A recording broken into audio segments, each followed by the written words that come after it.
Le spectacle va bientôt commencer. Il y a plein de gens qui se sont déplacés pour faire de la politique, mais pas n'importe quel genre de politique. C'est de la politique festive.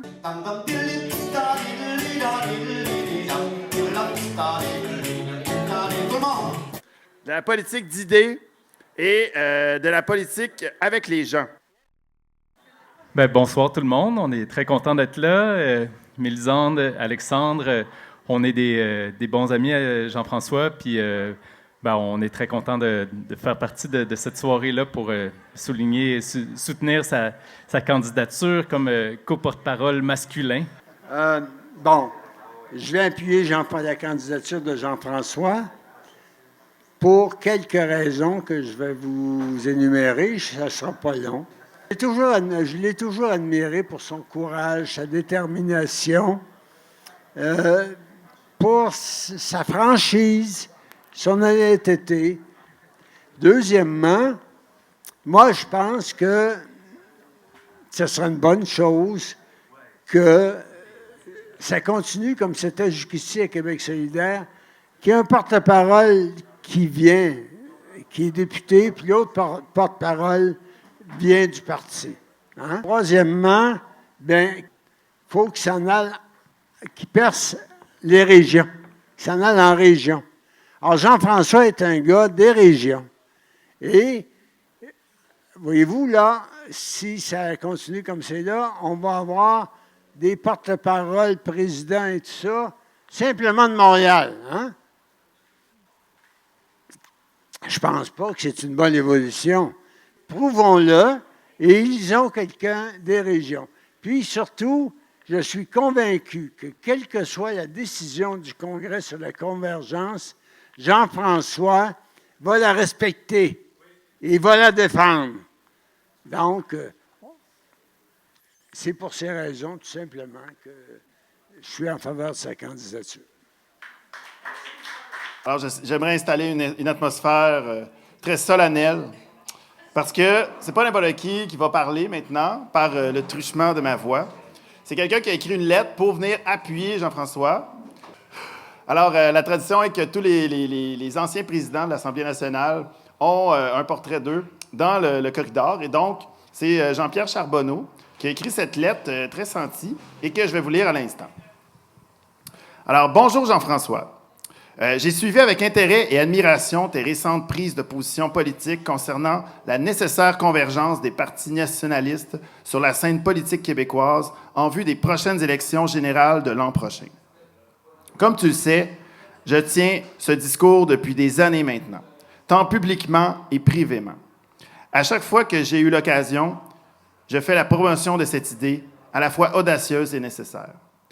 En fait, dans mon discours à la convention du Parti québécois à Bordua, en août 1994, j'avais plaidé pour la nécessité absolue de ratisser le plus large possible pour permettre à notre nation, à notre peuple, de sortir de l'impasse.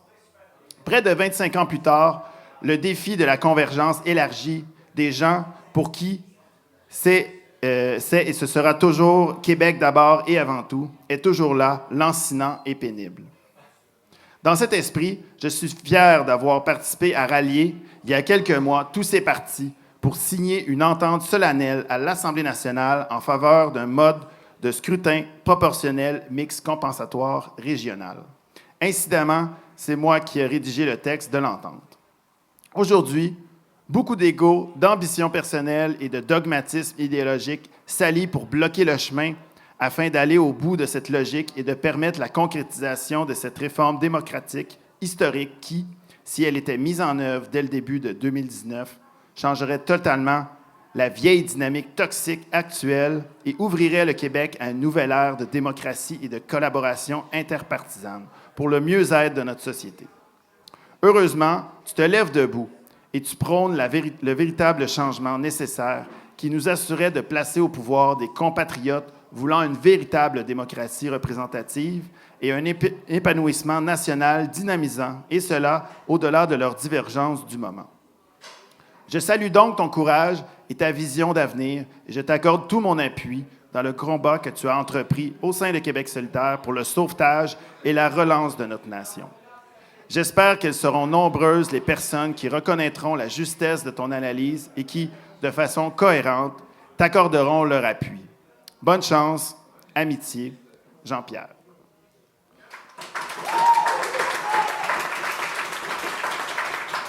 Tous les gens qui regardent ça de loin, puis qui commentent mon fil Facebook, qui commentent le fil du Devoir où j'étais en débat aujourd'hui, dans les bureaux du Devoir, qui regardent ça, qui commentent les articles de presse, puis qui disent « Tabarouette, il se brasse des affaires à Québec solidaire, puis c'est vraiment le fun.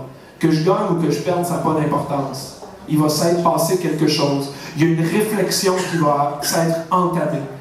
Et il va avoir eu le début d'un mouvement qui va continuer à s'enraciner dans la tête, dans le cœur des gens et sur le territoire du Québec tout entier. C'est à ça que je crois. C'est pour ça que j'ai envie de militer. Et si vous êtes là ce soir, sachez que ça me fait chaud au cœur et que je vais aller jusqu'au bout et que peu importe ce que décidera le Congrès en matière de convergence et en matière de choix de porte-parole, je serai toujours un porte-parole de Québec solidaire et du vivre ensemble, du décloisonnement de la politique de façon, pour moi c'est ça, faire la politique autrement. Alors, je vous remercie d'être là et si vous le voulez bien, je vais faire ce que je pense que je fais encore de mieux, même si ça ne paye pas cher. Je vais vous chanter une chanson.